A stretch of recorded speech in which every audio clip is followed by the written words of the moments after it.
Bom dia, tudo bem?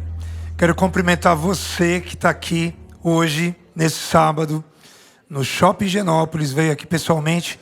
E eu quero cumprimentar você de casa também, fazer um desafio, que você possa vir e participar das nossas programações que acontecem todos os sábados, às 11 horas e ao meio-dia, tá bom?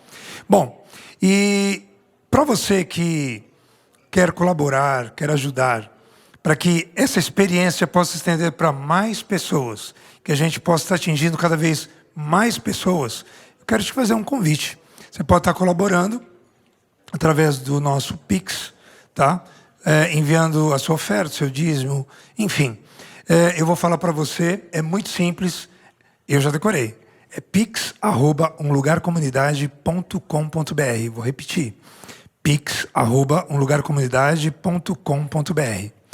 E você que gosta dessa experiência, se sente bem, assim como eu, e você quer que essa experiência se prolongue ao longo da semana, você pode também entrar no seu celular e lá na sua loja de app você pode baixar o nosso aplicativo e você está acompanhando todas as programações, você pode estar acompanhando tudo aquilo que nós fazemos todos os dias da semana, enfim, acompanhando tudo aquilo que nós estamos fazendo. Entre tudo aquilo que a gente faz, nós temos os estudos bíblicos às quartas-feiras. Você pode estar participando pelo YouTube, você pode também estar participando das lives de oração, você pode também estar acompanhando o nosso canal de WhatsApp, se inscrevendo e acompanhando, vendo tudo aquilo que está acontecendo todos os dias. E você também pode, através dos nossos canais, estar verificando o PG mais próximo de você para que você possa participar. Para que essa experiência que a gente tem aqui possa se prolongar, tá bom? Bom, hoje nós vamos dar continuidade à série Graça com o pastor Edson. E eu quero te convidar para fechar os olhos, que a gente possa pedir a presença do Espírito Santo aqui. Vamos lá? Obrigado, Pai, porque nós estamos mais uma vez aqui para te louvar, te honrar e aprender um pouco mais da tua graça. Fica conosco, é o que nós te pedimos. Amém.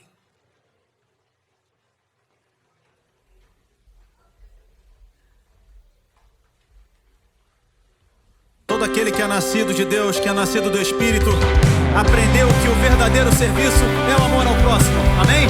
Vamos nos colocar de pé e vamos louvar aquele que nos ensinou a amar.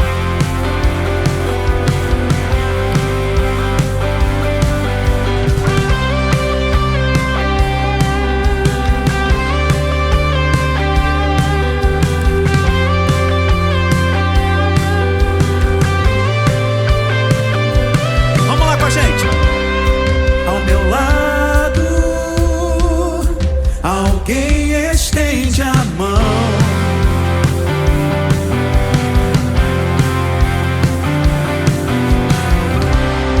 Se me importo,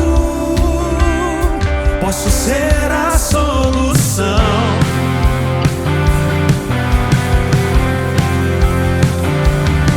Em seu olhar a falta em seu semblante existe um clamor. Chegou a hora, já chegou a hora. Hora volta. Como posso amar e não agir? Como posso amar e não agir? Meu compromisso, minha escolha. Hoje eu me levanto pra servir. Hoje eu me levanto pra servir.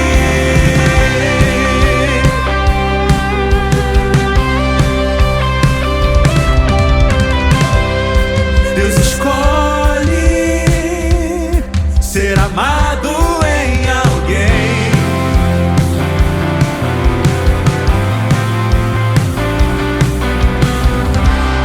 Se amarmos, Ele habita em nós. Ele habita em nós.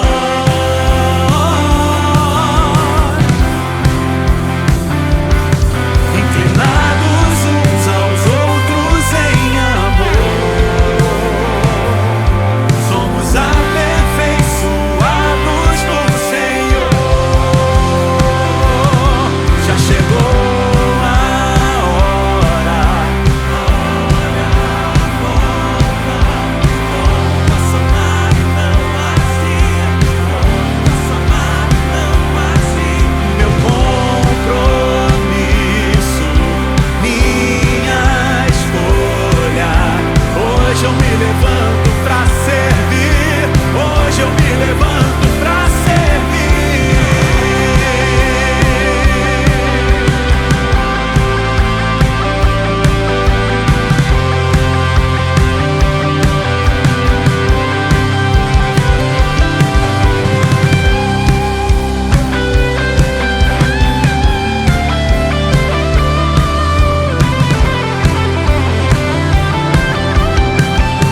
amar e não agir? Como posso amar e não agir? Meu compromisso, minha escolha.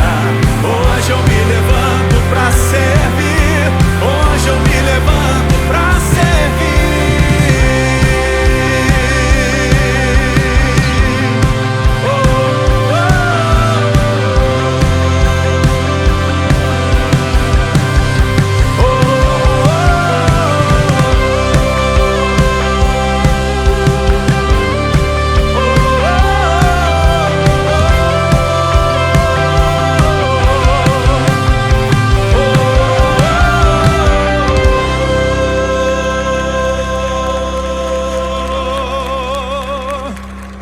Como podemos dizer que amamos a Ele se não servirmos uns aos outros com amor, com misericórdia?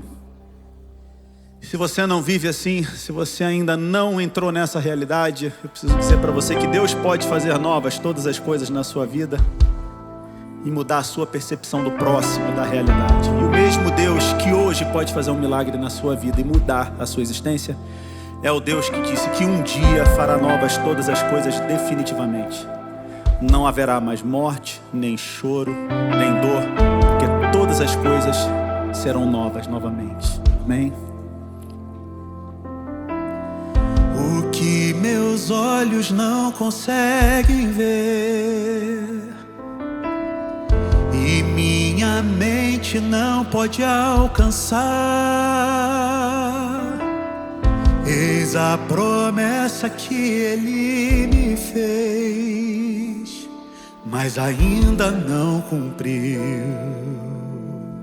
É o mesmo Deus que vê cada lágrima. E cada lágrima que eu verter, ouvi dizer que Ele enxugará. Eis a promessa que Ele me fez, mas ainda não cumpriu.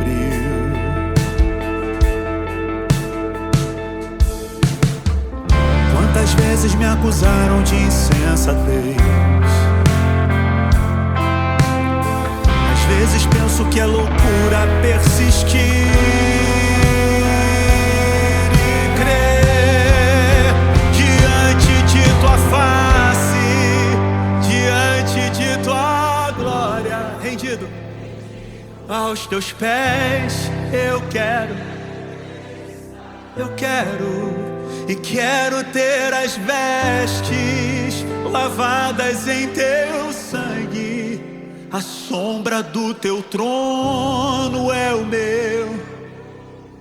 meu lugar. Faça tudo novo, faça tudo novo, faça tudo novo. Ele faz, faça tudo novo, faça tudo novo, faça tudo novo.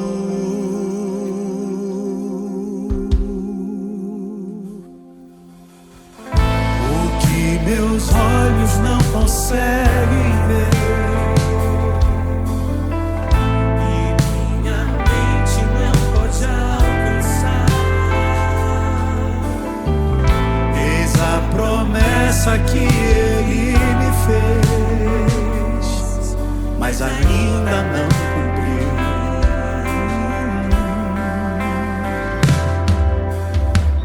Quantas vezes me acusaram de insensatez? Pode parecer loucura, mas vai acontecer. Às vezes penso que é loucura persistir e crer diante de tua face, diante de tua glória, e de braços pés eu quero ter as vestes lavadas em teu sangue. A sombra do teu trono é o meu e o seu lugar. Faça tudo novo, faça tudo novo.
faz novas todas as coisas.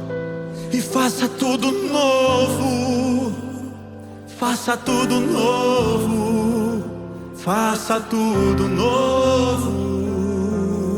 Ele fez e faz novas todas as coisas na minha e na sua vida. Faça tudo novo, faça tudo novo, faça tudo novo. Deus que faz novas as coisas na minha e na sua vida, para a glória dele, para a glória dele, para a glória daquele cuja bondade nunca nos abandona, para aquele cuja bondade nos persegue. Você veio até aqui porque Deus trouxe você aqui. Você veio atrás dessa graça, dessa bondade, dessa misericórdia que nunca acaba, de um Deus que é fiel e que cumpre as suas promessas. Amém. Te amo, Deus, tua graça nunca falha. Todos os dias eu estou em tuas mãos, e desde quando me levanto até eu me deitar, eu cantarei da bondade de Deus. Esse Deus é bom e fiel. És fiel em todo tempo, em todo tempo tu és tão, tão bom. Com todo fôlego que tem, eu cantarei da bondade de Deus. Tua doce voz que me guia em meio ao fogo, na escuridão, tua presença me conforta. Eu sei que és meu Pai, que amigo és, e eu vivo na bondade de Deus. Ele é fiel, és fiel em todo tempo, em todo tempo, em todo tempo tu és tão, tão bom. Com todo fôlego que vem,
bom e fiel a todo tempo. Em todo tempo tu és tão bom. Com todo o fôlego que tem, eu cantarei da bondade de Deus. Porque Ele é bom e fiel a todo tempo. És fiel em todo tempo. Todo tempo tu és tão bom. Com todo o fôlego que tem, eu cantarei a bondade de Deus.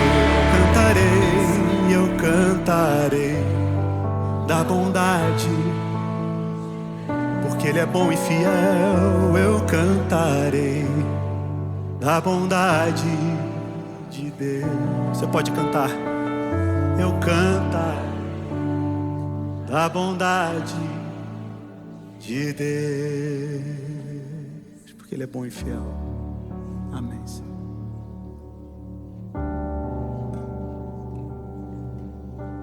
Eterno nosso Pai, nosso Rei, muito, muito, muito obrigado, Senhor, porque, como diz o texto, a Tua bondade nos persegue.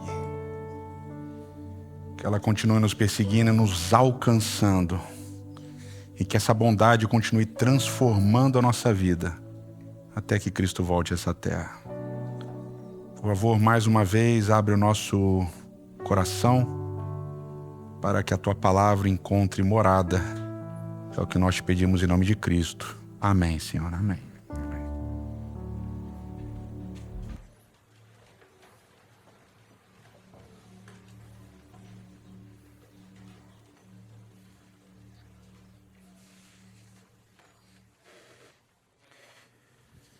Bom dia, tudo bem? Prazer receber vocês aqui no Teatro All, no Shopping Pátio de Higienópolis, e também um prazer receber você aí em algum lugar que você esteja assistindo a gente. Obrigado por escolherem passar esse tempo de qualidade, né? A gente acredita aqui com a gente.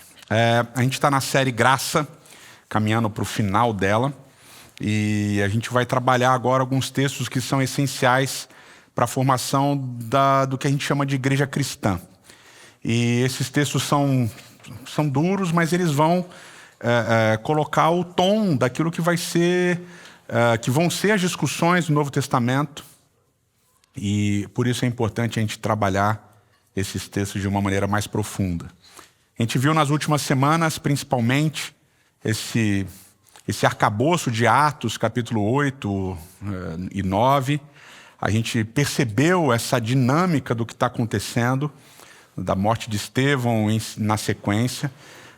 Como Filipe é esse primeiro, né, a gente chama talvez de diácono, ele é esse primeiro daqueles que foram eleitos pelos apóstolos, os 7 que foram eleitos pelos apóstolos, a pregar para além de muros étnicos e religiosos. Ele prega para os samaritanos, depois ele encontra com o eunuco etíope, e aí diz o texto ali no final de Atos 8 que Filipe é levado para pregar na região de Cesareia.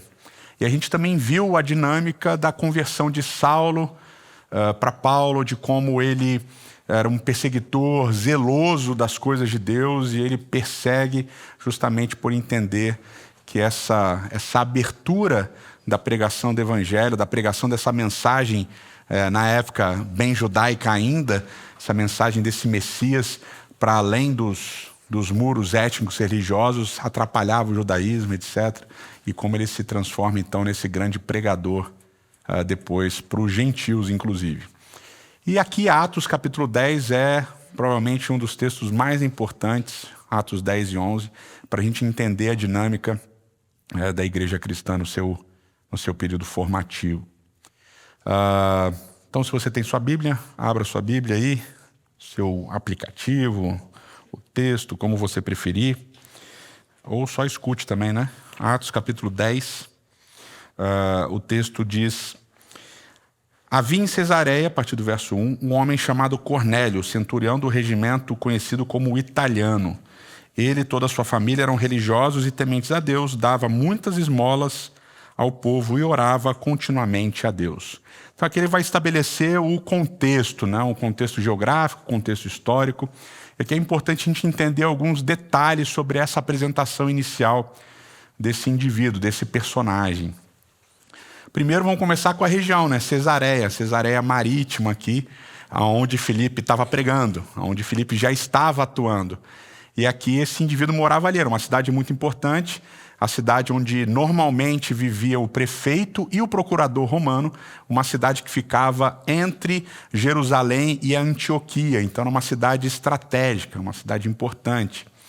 E aí nessa cidade morava um indivíduo chamado Cornélio, ou Cornélius, no latim aí. E Cornélius é um nome importante de um clã, é um nome que se tornou um nome emblemático por causa da história desse nome. E a gente tem um indivíduo muito importante com esse nome na história romana, que eu anotei aqui para não esquecer, que é o Lúcius Cornélius Sulla. O Lúcius Cornélius Sulla foi um dos primeiros ditadores romanos, que pegou o poder todo para ele, subverteu ali o processo republicano e tal, e aí se tornou um ditador, mas ele era um cara controverso, porque ao mesmo tempo que ele era um grande ditador, ele imaginava que ele também era um indivíduo bom. E ele libertou cerca de 1000 escravos, segundo a história. Libertou ali cerca de 1000 escravos. E esses escravos, em sinal de gratidão a essa libertação, eles adotaram o nome Cornélios. Então, eles também eram conhecidos como Cornélios. E um outro indivíduo importante nesse clã era o Públio Cornélius Sulla, que era cunhado de Pompeu, o grande Pompeu, e aparece também como um político meio controverso ali, com algumas aspirações, algumas questões ali, mas que também era conhecido por libertar escravos.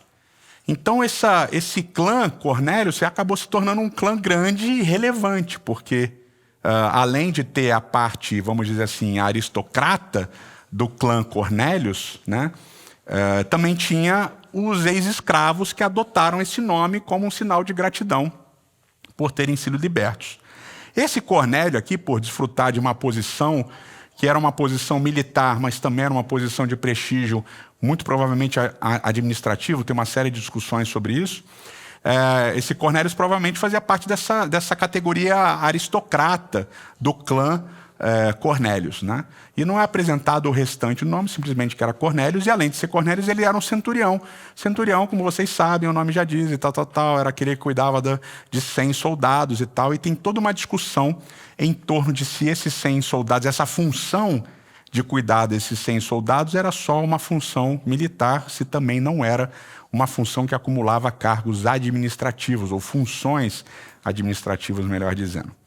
Então esse cara era um cara importante, esse cara era um cara que tinha uma posição, esse era um cara que tinha um certo prestígio, não só pela posição dele, mas pela história da família. E ele morava ali em Cesareia, que também era uma cidade importante, relevante. Mas o texto diz que ele era, obviamente se ele era centurião, se ele era dessa família, ele era romano, portanto se ele era romano, ele era pagão ou gentil, ou seja, não adorava o Deus de Israel, não guardava os mandamentos e assim por diante. Só que o texto diz que ele era temente a Deus, que ele orava e que ele dava esmolas. E aqui essa expressão temente a Deus é uma expressão importante, porque ela é usada dentro do momento histórico ali judaico, é usado para descrever aquelas pessoas que não guardavam a Torá, ou seja, que não guardavam a lei, que não tinham obrigação de guardar a lei, ok? Então não guardavam os 10 mandamentos, não guardavam os rituais de pureza e impureza, não guardavam nada disso daí. Mas que eram simpatizantes, então eram pessoas que de vez em quando, apareciam na sinagoga, no lugar que eles podiam ficar e tal, dentro da sinagoga, que eram amigos dos judeus de uma certa maneira e tal, que tinham um relacionamento mais amistoso, tá? Mas eles, com certeza, os tementes a Deus não eram convertidos, ou seja, não tinham passado pelo processo de conversão ao judaísmo, e, portanto, não eram circuncidados. Tá? Continuavam gentios. Tá? Então, esse é o indivíduo que está sendo apresentado aqui no início de Atos 10. E aí o texto bíblico diz, verso 3, Certo dia, por volta de 3 horas da tarde, ele teve uma visão. Ele viu claramente um anjo de Deus que se aproximava dele e dizia: Cornélio. Atemorizado, Cornélio olhou para ele e perguntou: O que é, Senhor? E o anjo respondeu: Suas orações e esmolas subiram como oferta memorial diante de Deus. Agora mande alguns homens a Jope para trazerem um certo Simão, também conhecido como Pedro, que está hospedado na casa de Simão, o curtidor de couro que fica perto do mar. Então Cornélio tem uma visão. Nessa visão o anjo de Deus aparece e fala assim: Cornélio, agora você vai sair e vai encontrar com Simão. Pedro manda alguém trazer Pedro para cá. Termina ali a visão. Cornélio manda os 2 servos trazerem Pedro. Tá? Aqui é interessante porque esse indivíduo que é gentil, que é pagão, portanto está circunscrito fora do que seria chamado de povo de Deus, ele tem uma visão. É interessante notar isso porque a primeira visão que aparece na Bíblia de alguém tendo uma visão na Bíblia é um indivíduo que também é gentil, que também é pagão, que é o rei Abimeleque, que aparece lá em Gênesis capítulo 20. Em Gênesis capítulo 20, vocês lembram mais ou menos da história, eu imagino. Sara estava grávida, tinha 90 anos, mas era tão bonita que um rei, Abimeleque, se apaixona por ela e, como Abraão mentiu dizendo que ela era irmã dele, esse rei decide casar com ela. Antes de casar, Deus aparece para ele e diz: por favor, não case com essa mulher, ela é esposa de Abraão e ela está esperando o filho da promessa. E aí então Abimeleque negocia ali com Deus, fala: não vou casar, mas ele mentiu para mim e tal, papá. Deus fala: não, fica tranquilo que Abraão vai orar por você e você vai ser perdoado. Mas é Abimeleque que tem o primeiro sonho, a primeira visão na Bíblia. De uma pessoa gentílica, pagã, tem o primeiro sonho da Bíblia. E quando você lembra, por exemplo, de Daniel, o livro de Daniel, talvez o livro mais emblemático de sonhos e visões, a primeira pessoa que tem um sonho e visão no livro de Daniel é Nabucodonosor, que é também um rei pagão, um rei gentil. E, na verdade, o primeiro sonho de Daniel é para interpretar o sonho de Nabucodonosor. Então, é interessante como funciona essa ideia da revelação de Deus. Quando você vai ver a narrativa, na verdade, é curioso até. Não estou falando dos profetas, estou falando das narrativas. Quando você vai ver nas narrativas, é recorrente a ideia de que Deus usa sonhos e visões para se revelar para os gentios, para os pagãos, ou seja, para aqueles que estão fora do que a gente chama de povo de Deus. Então, esse é um detalhe curioso para a gente pensar. Bom, Cornélio tem esse sonho. Ele obedece. Ele envia os mensageiros para a casa de Pedro. Depois de Cornélio ter o sonho, Pedro também vai ter um sonho. A gente encontra isso lá no capítulo 10, a partir do verso 9, que diz que no dia seguinte, por volta do meio-dia, enquanto eles vigiavam e se aproximavam da cidade, Pedro subiu ao terraço para orar. E diz o texto bíblico que ele estava com fome. Então Pedro sobe no terraço para orar com fome. Não sei se vocês já passaram por isso, é um fator interessante. Quando você ora com sono ou com fome, coisas interessantes acontecem no processo de oração, né? As coisas ficam um pouco confusas, né? A oração ganha uns caminhos assim meio estranhos, né?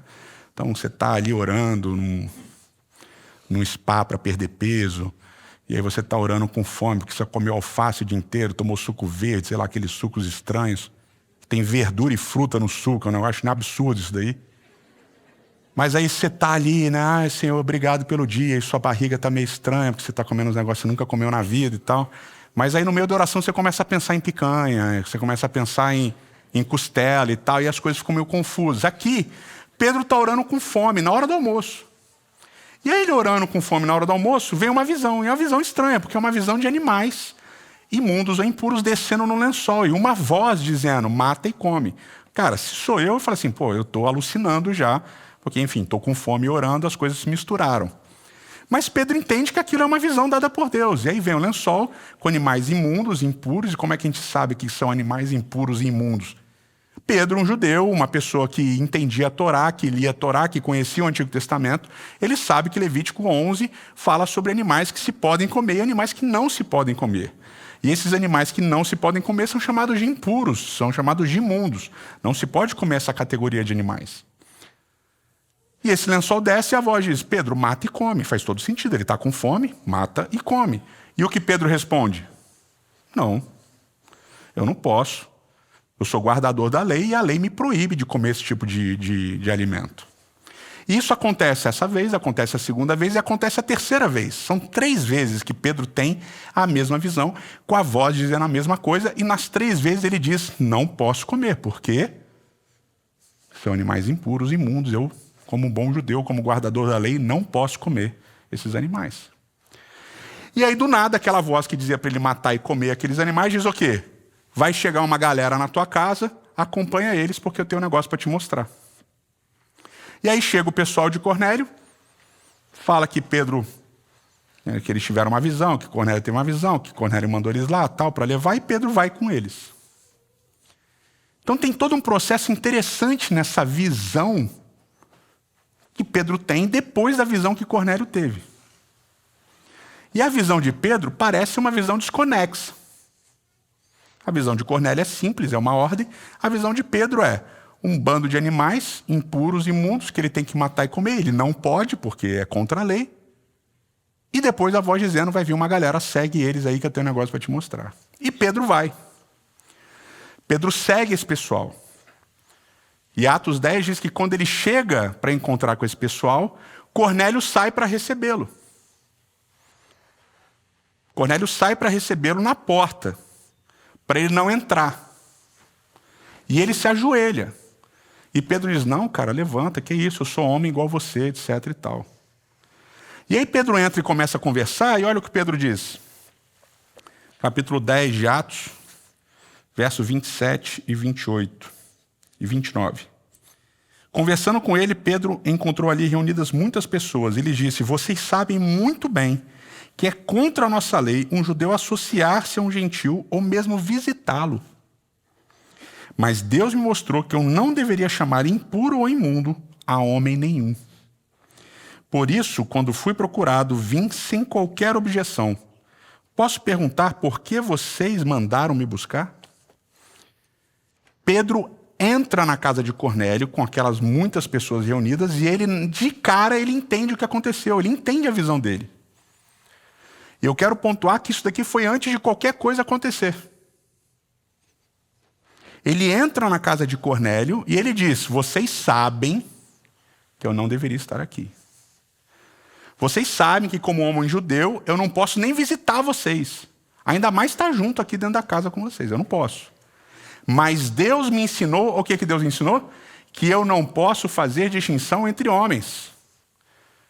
Que eu não posso considerar homem algum impuro ou imundo. E aqui é uma categoria importante, porque essa ideia legal, ela é jurídica dentro da Bíblia, impuro e imundo, é associada a animais. Animais impuros e animais imundos. E quando você vai ver a descrição dos animais, vários não fazem sentido nenhum, embora a gente tente criar sentido, né? Não, os porquinhos são sujos. Eles vivem na lama. É por isso que não pode comer. Não, tal peixe a gente não pode comer porque guarda mais mercúrio. Né? Vocês sabem disso, né? Espero que sim. Que os peixes com escama não armazenam tanto mercúrio quanto os peixes sem escama. E aí tem toda uma explicação científica para essas paradas. Mas lá no texto de Levítico 11 não tem explicação científica nenhuma. Tem dizendo assim, esses animais podem comer e esses animais não podem comer. E esses que vocês não podem comer são chamados de imundos e impuros. E não tem explicação. Está dizendo que não pode. E quando você vai entender a lista de Levítico 11, você percebe que essa lista de alimentos, de animais que você pode ou não comer, tem a ver com o santuário. Os animais que são oferecidos como sacrifícios no altar do santuário podem ser comidos nas suas casas. E os animais que não são oferecidos em sacrifício não podem ser comidos nas casas. Porque o que Levítico 11 está fazendo é uma relação entre o altar de sacrifício e a mesa do povo de Israel. Então esse processo de alimentação de Levítico 11 tem a ver com o processo de ritual do santuário. É uma correlação. Tem a ver com imundeza, com impureza ritual em relação ao santuário. Essa categoria de imundo e impuro, ela aparece em vários momentos do Pentateuco. Principalmente Levítico, Números, Deuteronômio. E a ideia maiormente está relacionada ao serviço do santuário. E envolve uma série de circunstâncias. Por exemplo, uma mulher que dá luz a uma criança, ela fica impura durante X tempo se for bebê menino, e X tempo se for bebê feminino. Fica impura. E ela tem que se purificar. Se tem fluxo sanguíneo, fica impuro. Se o homem tem ejaculação noturna, etc., tal, também fica impuro. E geralmente as impurezas e as imundícias têm a ver com fluidos do corpo humano, que são normais. E não tem uma explicação científica. O cara teve poluição noturna porque sonhou um sonho erótico, então ele está em pecado. Bom, isso aí tem literatura abundante dizendo que não é sempre assim que funciona. É um mecanismo natural do corpo. Mas aí o cara fica impuro para o serviço do santuário. E por que fica impuro para o serviço do santuário? O que era o santuário? O santuário era o lugar da habitação de Deus, lembra? Deus falou assim, vocês vão me fazer o santuário para que eu possa habitar no meio de vocês. E o que acontecia no santuário? Qual era o principal serviço do santuário? O santuário servia para quê? Para lidar com o problema do pecado. O serviço do santuário primordialmente tinha a ver com perdão de pecados e expiação de pecados. Perdão durante o ano todo e um dia para a expiação dos pecados. Então, no santuário, o perdão de pecados era resolvido. O pecado era resolvido. Era o lugar da habitação de Deus e onde Deus lidava com o pecado. Estão entendendo? Estão acompanhando? E a gente sabe pelo livro de Hebreus que a partir de Cristo não há mais necessidade de sacerdotes, porque o que os sacerdotes faziam? Eles oficiavam o ritual do santuário, primariamente. E o ritual do santuário lidava com o problema do pecado. Então, se o sacerdote lida com o problema do pecado, perdão e expiação, a partir de Cristo não há mais necessidade de sacerdote trabalhando no santuário. Se o santuário lida com o problema do pecado, a partir de Cristo não há mais necessidade de um ambiente chamado santuário para se resolver o pecado, porque Cristo resolve o pecado com a sua morte e ressurreição. Ele vence o pecado. E aí a gente entende que João, quando vê a cidade santa, ele tem uma tensão ali, porque ele diz que viu, né, a noiva, a Jerusalém, a Nova Jerusalém descendo, ela é o santuário de Deus com os homens, mas ele diz que não vê nela santuário. E por que ele não vê na cidade santa santuário? Porque diz que está o trono do Cordeiro. Porque Cristo encapsula, Cristo resume, Cristo acomoda, Cristo... Ele é a realidade toda do santuário. E nele tudo do santuário se cumpre. Plena e perfeitamente. Então a gente entende que esse lugar do santuário, ele é um lugar específico, que tem a ver com coisas específicas. Agora é uma questão interessante, porque a gente transfere automaticamente a ideia de santuário, isso é um parênteses, tá, dentro do sermão, a gente transfere a realidade do santuário diretamente para a igreja. Como se a igreja fosse o santuário e como se o pastor fosse o sacerdote. Só que, biblicamente, isso é uma incorreção. É óbvio que os sacerdotes tinham outras funções.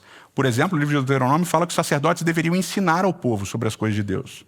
A gente sabe também, por causa das cidades refúgios, que o sacerdote ele também tinha uma função legal, jurídica, que ele determinava, por exemplo, que aquelas pessoas que fugiam por algum crime que cometeram para uma cidade de refúgio, quando alguém fosse falar daquele crime na cidade de refúgio, o sacerdote ia definir se o indivíduo deveria permanecer na cidade de refúgio salvo das acusações, ou se ele deveria ser entregue para alguém para ser julgado pelos crimes que cometeu.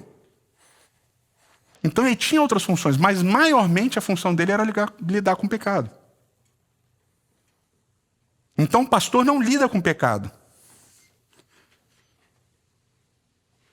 Depois de Cristo, ninguém lida com o pecado, é só Cristo.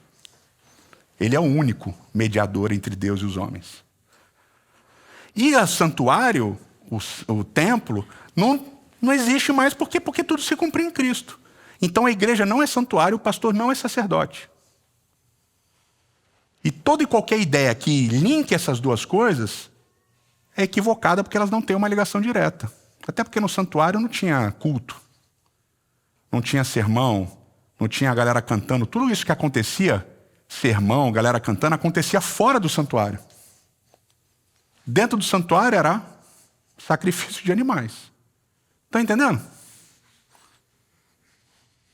Isso é extremamente importante. Agora, percebam o que A galera da época de Jesus, a galera da época do Novo Testamento, de Pedro aqui, o que eles fazem? Eles transferem uma categoria que tem a ver com o ritual do santuário maiormente, que é impuro, imundo, etc., para definir um grupo de pessoas. Esses animais que eram impuros, que eram imundos, eles não eram impuros e imundos pela natureza deles. Eles eram puros e imundos pela relação deles com o ritual do santuário, está entendendo? Deus não criou uma coisa que fosse impura e imunda para existir por aí. Aí eu vou ver o porquinho, dar um bico no porquinho, impuro, imundo. Pô, o que o porquinho fez? Ele chafurda na lama e tal. Tem a cisticircose, não sei o que lá. Vai dar bico no porquinho. Mas aqui, na época de Jesus e na época da igreja primitiva de Pedro, eles pegaram uma definição que tem a ver com circunstância da vida, que tem a ver com fluidos, que tem a ver com o corpo das pessoas que adoravam a Deus, e transferiram isso para categorizar, rotular todo um grupo de pessoas. É gentil, ou seja, não é judeu, automaticamente é o quê? Imundo. Impuro. Pelo que a pessoa é, não é pelo que ela faz, não é pelo que ela disse, não é por nada, ela simplesmente é imunda e impura. Por quê? Porque ela não é igual a mim, ela não adora a Deus da mesma maneira, ela não pensa igual a mim, ela tem uma outra vida, um outro estilo de vida, é de outra etnia, de outra raça, então automaticamente ela é imunda e impura. Então eles transferiram uma categoria maiormente ritual e jogaram sobre pessoas. Vocês estão percebendo? E não pelo que elas fizeram, mas pelo que elas são. E basicamente, ao fazerem isso, o que elas fazem? Elas eliminam essas pessoas da comunidade de fé, obviamente, dos rituais do santuário, obviamente também, porque elas não podiam, eram impuras, imundas. Então, portanto, para esse grupo de pessoas que é imunda e impura, qual era a chance deles reverterem esse status? Vocês já pensaram nisso? O que Pedro diz? Eu não posso visitar um gentil, porque ele é imundo, ele é impuro. Eu não posso entrar na casa desse pessoas, porque ele é imundo e impuro. Como é que ele vai reverter esse status de imundo e impuro? Não reverte. Acabou, eu construí um muro que afasta completamente aquele grupo de pessoas pelo que elas são. Ele era temente a Deus, Cornélio. Ele orava, ele dava esmolas, ele era piedoso. O que importa? Nada. No final das contas, o que ele era? Imundo, impuro. Eu não posso entrar na casa dele, não posso nem visitá-lo. Vocês estão percebendo? E Pedro, antes que qualquer coisa aconteça, antes de qualquer estudo bíblico, antes de qualquer explicação doutrinária profética, Pedro diz, eu tive uma visão e eu entendo o que está acontecendo aqui. Deus me ensinou que eu não posso considerar ninguém impuro e imundo. Ninguém eu posso considerar impuro e imundo. Não tinha nada a ver sobre comida o negócio. Tinha a ver sobre essa rotulação que se faz de um grupo de pessoas pelo que elas são. E aí eles continuam conversando. Cornélio vai contar o que aconteceu, vai contar da visão que ele teve, e aí Pedro começa a pregar. E aí Pedro começa a pregar, dizendo, verso 34, ele repete o que ele tinha dito e continua. Agora percebo verdadeiramente que Deus não trata as pessoas com parcialidade. Deus não faz acepção de pessoas. Agora eu entendo. Pedro diz, agora eu entendo. Deus não faz distinção de pessoas. Deus não trata as pessoas com parcialidade. Deus não usa esses rótulos que nós usamos. Agora eu entendo. Mas todas as nações aceitam todo aquele que teme e faz o que é justo. Vocês conhecem a mensagem enviada por Deus ao povo de Israel que fala das boas novas, de paz por meio de Jesus Cristo. Aí ele começa a falar de Jesus, que é Senhor sobre todos. Sabem o que aconteceu em toda a Judéia, começando na Galiléia, depois do batismo que João pregou. Aconteceu em toda a Judéia, começando na Galiléia. Como Deus ungiu a Jesus de Nazaré com o Espírito Santo e poder, E como ele andou por toda parte fazendo bem e curando todos os oprimidos pelo diabo, porque Deus estava com ele. Nós somos testemunhas de tudo que ele fez na terra, dos judeus em Jerusalém, onde o mataram, suspendendo no madeiro. Deus, porém, ressuscitou no terceiro dia e fez que ele fosse vivo, não por todo o povo, fez que ele fosse visto, não por todo o povo, mas por testemunhas que designara de antemão. Porque por nós que comemos e bebemos com ele, depois que ressuscitou dos mortos, ele nos mandou pregar ao povo e testemunhar que foi ele que Deus constituiu juiz de vivos e mortos. Todos os profetas dão testemunho dele. De todo que nele crê, recebe perdão dos pecados mediante o seu nome. Pedro faz um sermãozão, e o centro do sermão de Pedro é Jesus Cristo. Pedro não fala de criação, Pedro não fala de Abraão, Isaac e Jacó, Pedro não fala do Monte Sinai, Pedro não fala do Êxodo, Pedro não fala da conquista da terra. Pedro fala de Jesus Cristo. Não tem doutrina aqui. É só Jesus Cristo, que ele morreu e ressuscitou. E um detalhe além disso. Importante. Pequeno, mas importante. Ele diz que Deus constituiu a Jesus Cristo como juiz de vivos e mortos. Deus constituiu a Jesus Cristo como juiz de vivos e mortos.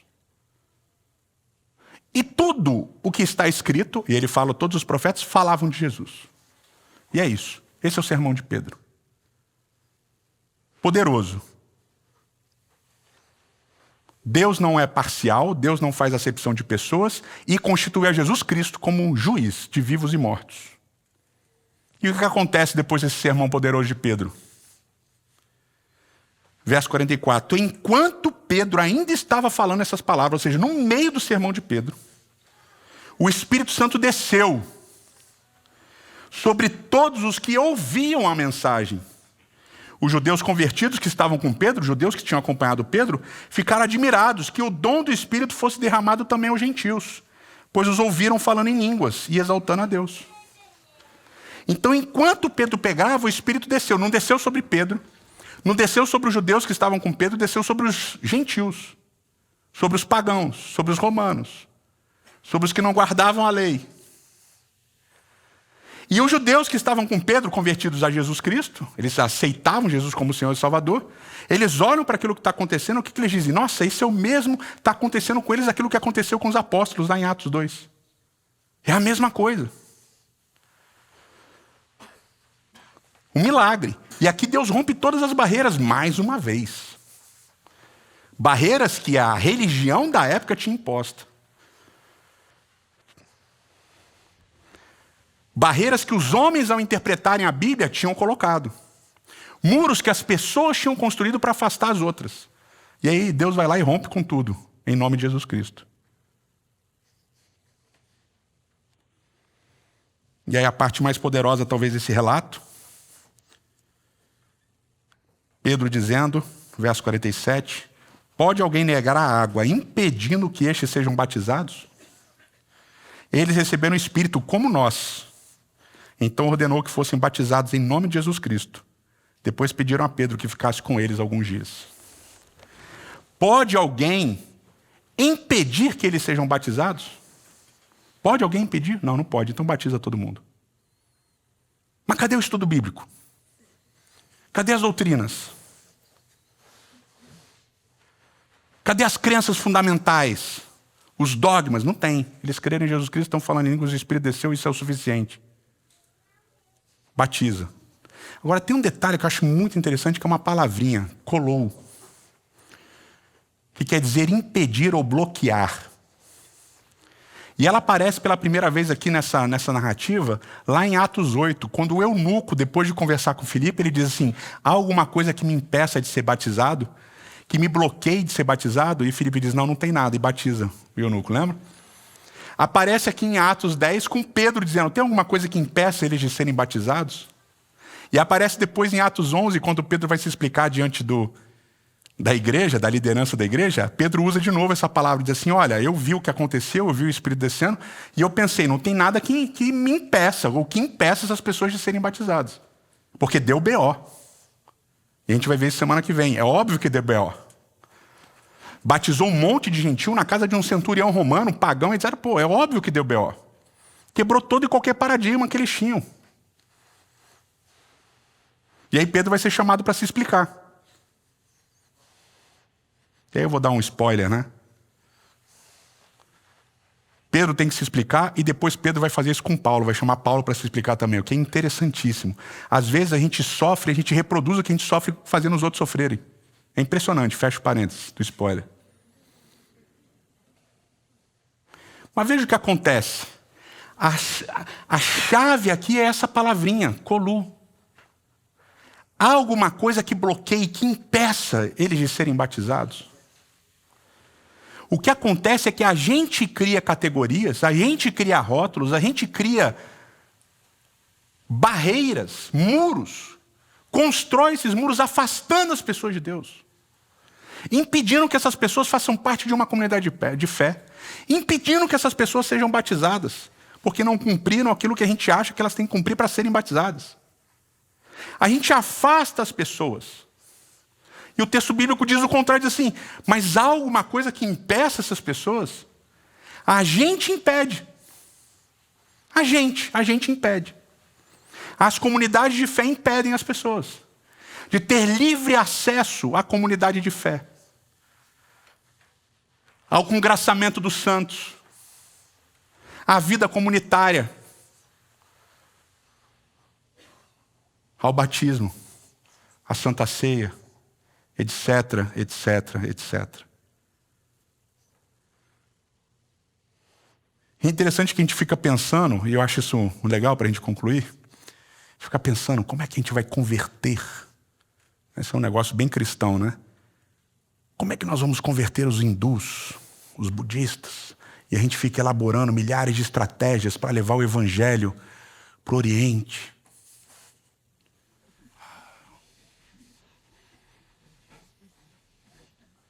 E a gente tem um monte de muros construídos para impedir as pessoas aqui, em São Paulo, nas cidades do interior de São Paulo. A gente tem um monte de muros impedindo as pessoas de virem. Sabe o que é mais interessante? Que o que está acontecendo aqui em Atos é que não é que as pessoas estão indo, elas estão indo, mas as pessoas estão vindo. E é Deus que está trazendo através do Espírito. Sem as barreiras, destruindo as barreiras que a comunidade de fé criou. Um exemplo.